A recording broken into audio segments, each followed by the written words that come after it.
Hi everyone, তোমরা সবাই কেমন আছো? চলো আরেকটি মিনি ব্লগে তোমাদেরকে অনেক অনেক ওয়েলকাম। তো আমি বানিয়েছিলাম বাড়িতে আমসত্ত্ব, মানে এই নিয়ে সেকেন্ড টাইম আমি বানালাম। জানি না কেমন হয়েছে, কিন্তু তোমাদেরকে লাস্টে আমি দেখাচ্ছি কীরকম হয়েছে। মানে অসাধারণ হয়েছে, সেটা তো বলে বোঝাতে পারবো না। যাই হোক, চলো কত সুন্দর হয়েছে সেটাই তোমাদেরকে শেয়ার করব। তো এদিকে দেখো শুকিয়ে নিয়েছি। এটা কিন্তু অনেকে রোদ্রেও শুকাতে পারো, প্লাস তোমার উনানেও শুকাতে পারো। তো আমি এটা উনানে শুকিয়েছি, কারণ ওখানে খুব ভালো হয়, টাইমও কম লাগে। তো দেখো শুকিয়েই গেছে একদম। আর আমি এখানে রোল রোল করে আমি রেখে বয়মে রেখে দেবো। তো চলো সবটাই তোমাদেরকে শেয়ার করব। আর কালারটা জাস্ট এসেছে যে অসাধারণ, তোমরা দেখেই বুঝতে পারছো যে কালারটা কত সুন্দর। আমার তো জিভেতে জল এসে পড়ছে। দাঁড়াও, ঢোকটাকে গিলে নিই, দাঁড়াও। যাই হোক, আমার ঢোক গেলা হয়ে গেছে।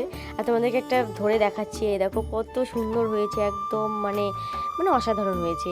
আর খেতেও টক টক ঝাল ঝাল মিষ্টি মিষ্টি, মানে দারুণ। আশা করি তোমাদের জিভেতে জল আসছে না। যাই হোক, কোনো কিছু করার নেই, তোমরাও বানিয়ে খেও, আর কোনো উপায় নেই, কারণ তোমরা তো এসে আমাদের বাড়ি খেতে পারবে না। তো বানিয়ে ওই আর কি খাও। তো চলো, এই দেখো বয়ামে আমি এই মানে একটা কাচের বয়াম নিয়েছি। এখানে আমি সমস্তগুলো সবগুলো রেখে আমি মাঝে মাঝে রোদ্রে দিয়ে রেখে দিব। আরও ইচ্ছে আছে বানানোর, তো ম্যাজিক করে আরেকজনকে নিয়ে আসলাম টেস্ট করানোর জন্য। তো চলো এর রিয়াকশনটা কীরকম হয় তোমাদেরকে বলছি। আর লাস্টে কিন্তু একটা টুইস্ট আছে, সেটা কিন্তু দেখতে কিন্তু ভুলো না। এটা কিন্তু একদমই বানানো, আর এর ফার্স্ট রিয়াকশনটা কী ছিল তোমরা কিন্তু দেখো এরপর।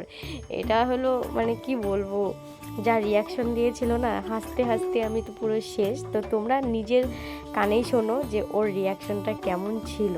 তো চলো, কেমন লাগলো অবশ্যই বলো। টাটা, দেখা হচ্ছে আরেকটি ছোট্ট মিনি ব্লগে, দেখা হবে এরপরে আর কি। তো আজকের মতো টাটা, বাই বাই। বলো বলো, এখানে বলো।